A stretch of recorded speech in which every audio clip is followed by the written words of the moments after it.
सुम्मी की रसोई में सीखेंगे रबड़ी मालपुआ, जिसे बनाएंगे हम बिना मैदा के गेहूं के आटे के साथ। और जो रबड़ी तैयार करेंगे वो भी दूध के साथ तैयार करेंगे। तो चलिए बढ़ते हैं रेसिपी की तरफ। तो रबड़ी बनाने के लिए यहाँ मैंने फुल क्रीम दूध लिया है। ये मैंने 1 लीटर के करीब दूध लिया है। अब दूध में हम पहले एक उबाल आने तक का वेट करेंगे। देख सकते हैं यहाँ दूध में उबाल आना शुरू हो गया है। गैस की फ्लेम को लो टू मीडियम पर सेट करेंगे और दूध को इतना कढ़ाएंगे जब तक कि ये दूध रबड़ी की फॉर्म में ना आ जाए, यानी कि 1/3 बच ना जाए। इतने तक हमें दूध को अच्छे तरीके से पकाना है। तो चलिए पहले दूध की हम रबड़ी तैयार करके फिर मिलते हैं। देख सकते हैं दूध देखिए सूखकर आधे से भी कम थोड़ा सा रह गया है और देख सकते हैं कितना गाढ़ा हो गया है, यानी कि रबड़ी बिल्कुल अच्छे तरीके से बनके तैयार है। अब गैस की फ्लेम को कर देंगे बंद और रबड़ी को ठंडा होने के लिए छोड़ देंगे। क्योंकि ये मालपुए हम बिना मैदा के गेहूं के आटे से बनाने वाले हैं, तो यहाँ मैंने 1 कटोरी के करीब लिया है गेहूं का आटा और लेंगे 1 चम्मच के करीब सूजी और 2 हरी इलायची ली हैं जिसके मैंने दाने निकाल लिए हैं। अब तीनों चीजों को मिक्सी जार में डालकर हम अच्छे तरीके से पीस लेंगे। पीसने से क्या होगा, हमारे जो मालपुए बनेंगे बहुत ही ज्यादा स्पंजी बनेंगे, बहुत ही ज्यादा नरम बनेंगे और उसमें चाशनी बहुत ही अच्छे तरीके से जाएगी। पीसने के बाद डाल लेंगे एक खुले बर्तन में। इन सभी चीजों को पीसना इसलिए भी जरूरी था क्योंकि कई बार सूजी भी थोड़ी सी मोटी होती है, तो वो भी बिल्कुल आटे की तरह बिल्कुल ही चिकनी और स्मूथ हो जाएगी पीसने की वजह से। और इधर देख सकते हैं रबड़ी ठंडी होने के बाद थोड़ी और भी गाढ़ी हो गई है, तो हम आधी को डाल लेंगे एक बर्तन में और आधी का हम मालपुआ का जो बैटर बनाएंगे उसमें यूज करेंगे। अब इस आटे में डाल देंगे रबड़ी, थोड़ी थोड़ी करके डालेंगे और मिलाएंगे।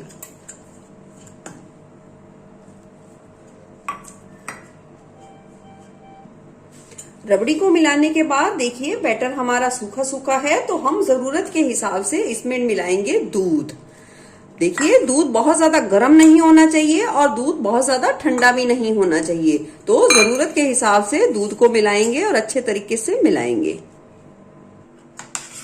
देखिए दूध डाल के हमने अच्छे तरीके से फेंट लिया है। यहाँ मैंने 1 कटोरी आटा 1 चम्मच के करीब सूजी ली थी, तो दूध की मात्रा भी 1 कटोरी के लगभग दूध का इस्तेमाल हुआ है बैटर को घोलने में। और अब हम इसे 3 से 4 मिनट के लिए एक ही डायरेक्शन में अच्छे तरीके से फेंट लेंगे। मालपुए का बैटर यहाँ ना ज्यादा गाढ़ा होना चाहिए और ना ही ज्यादा पतला होना चाहिए। इस तरीके से हमें बैटर को मतलब बनाना है। चलिए बैटर को हमने अच्छे तरीके से फेंट लिया है। अब बैटर को रख देते हैं 10 से 15 मिनट के लिए, ताकि बैटर मालपुए के लिए बहुत ही अच्छे तरीके से सेट हो जाए। तो चलिए साथ में और दूसरी तैयारी भी मालपुआ की देख लेते हैं। इधर हमने चाशनी बनाने के लिए कढ़ाई रख दी है गैस पर। डाल देंगे 1 कटोरी के करीब चीनी। 1 कटोरी के करीब ही हम इसमें डाल देंगे पानी। चीनी को अच्छे तरीके से पानी में घुलने देंगे। देखिए चीनी बहुत अच्छे तरीके लगभग घुल गई है पानी में। अक्सर क्या होता है, हमारी चाशनी थोड़ी मैली मैली बनती है, तो इसमें घबराने की कोई भी जरूरत नहीं। ज्यादातर ऐसा हो जाता है, तो हम डाल देंगे 2 चम्मच के करीब दूध और इसे थोड़ा सा उबलने देंगे। दूध जैसे ही डालेंगे ये देखिए झाग झाग बन जाएगी, तो हम एक चाय छलनी की सहायता से इस झाग को निकाल देंगे और हमारी चाशनी बिल्कुल ही साफ हो जाएगी।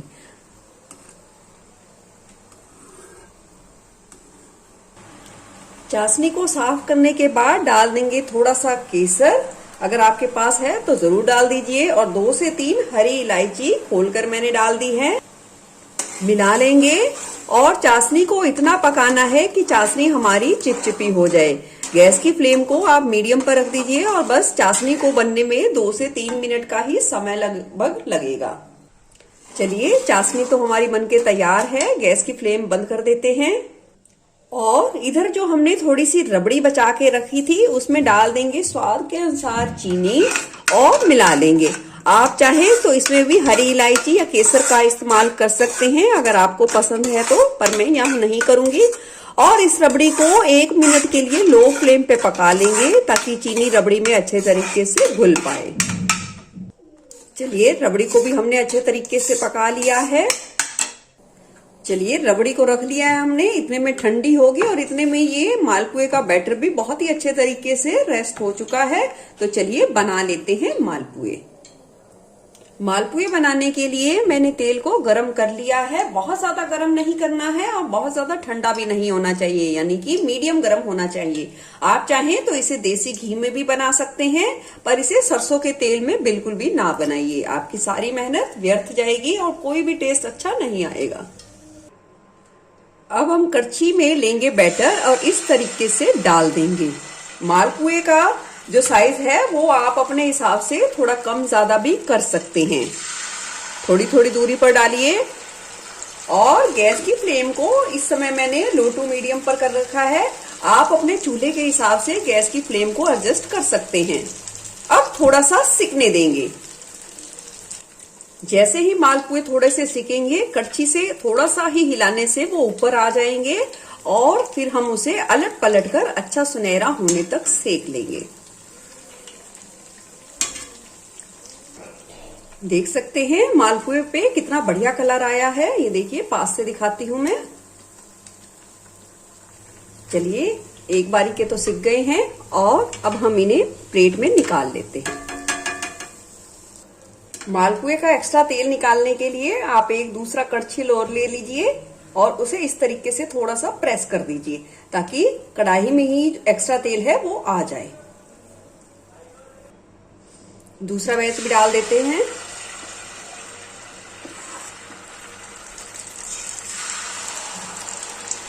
और सिकने देंगे। इतने में दूसरी तरफ हमारे मालपुए सिक रहे हैं। हम ये बने हुए मालपुए डाल देंगे चाशनी में। अगर आपको ज्यादा मीठा पसंद है तो आप इसे 1 मिनट के लिए रखें। अगर आपको कम मीठा यानी कि लाइट मीठा पसंद है तो आप इसे 20 से 30 सेकंड के लिए ही चाशनी में रखें। चलिए, आजकल तो सभी कम ही मीठा खाना पसंद करते हैं और मेरे घर में भी कम ही खाना पसंद करते हैं मीठा। तो निकाल लेते हैं इन्हें प्लेट में। ये देखिए, इधर सेकंड बैच भी है जो मालपुए का हमने बना लिया है। इसे भी निकाल लेंगे और डाल देंगे चाशनी में। देखिए, जब भी मालपुए आप चाशनी में मिलाएं, चाशनी हल्की गुनगुनी होनी चाहिए, बहुत ज्यादा गर्म नहीं होनी चाहिए। और मालपुओं को निकाल के 1 मिनट के लिए आप रख दें और फिर चाशनी में मिलाएं तो बेहतर होगा।